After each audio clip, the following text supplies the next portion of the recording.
কে এই মেজর ডালিম, আর কেনই বা ওনাকে ঘিরে এত শোরগোল? আসুন জেনে নিন। মেজর ডালিমের পুরো নাম হলো শরীফুল হক ডালিম।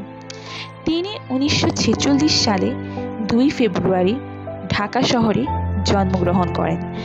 মুক্তিযুদ্ধে তার অসামান্য সাহসিকতার জন্য তাকে বীরোত্তম খেতাব দেওয়া হয়েছিল। মেজর ডালিম তার কর্মজীবন শুরু করেন তৎকালীন পাকিস্তানের বিমান বাহিনীতে যোগদান দিয়ে। 1965 সালে গণ অভ্যুত্থানের পূর্বে তিনি বিমান বাহিনী ছেড়ে পাক হানাদার বাহিনীতে যোগদান করেন। 1971 সালে এপ্রিল পর্যন্ত তিনি পাক হানাদার বাহিনীর অংশ ছিলেন, কিন্তু দেশে যখন মহান মুক্তিযুদ্ধ শুরু হয় তিনি পাকিস্তানি সেনাবাহিনী ছেড়ে দিয়ে দেশের হয়ে সরজমিনে যুদ্ধ করেছিলেন। অসাধারণ সাহসিকতা ও বুদ্ধিমত্তার জন্যই তিনি বীরোত্তম খেতাব অর্জন করেন। কিন্তু 1975 সালের 15ই আগস্ট শেখ মুজিবুর রহমান ও তার পুরো পরিবারের হত্যার সঙ্গে সরাসরি জড়িত ছিলেন তিনি। এমনকি বাংলাদেশ বেতার কেন্দ্রের মাধ্যমে তিনি তা নিজেই জানিয়েছেন।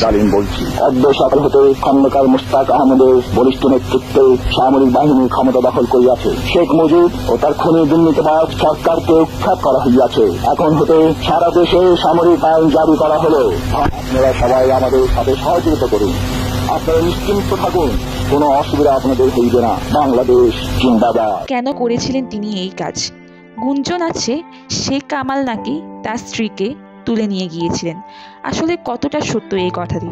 আসুন আমরা সেই দিনের ঘটনা সম্পর্কে জেনে নিই। 15ই আগস্ট ছিল ঢাকা বিশ্ববিদ্যালয় অনুষ্ঠান, যার ফলে পুলিশ সেখানেই ছিল। আর তাছাড়াও ভারতের স্বাধীনতা দিবসও সেই দিনই ছিল। তাই পরিকল্পনা করে সেই দিনই শেখ মুজিবুর রহমানের পরিবারকে হত্যা করা হয়। হত্যাকাণ্ডে আরও অনেকেই জড়িত ছিলেন, তবুও কেন বারবার মেজর ডালিমের নামটি উঠে আসে?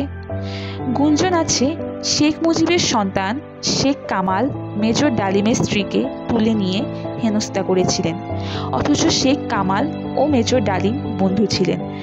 বন্ধুর এমন আচরণ তিনি নাকি মেনে নিতে পারেননি, তাই সন্তানের বিচার দিয়েছিলেন পিতা শেখ মুজিবুর রহমানের কাছে, কিন্তু ওখান থেকেও নাকি তাকে নিরাশ হয়ে ফিরতে হয়েছিল।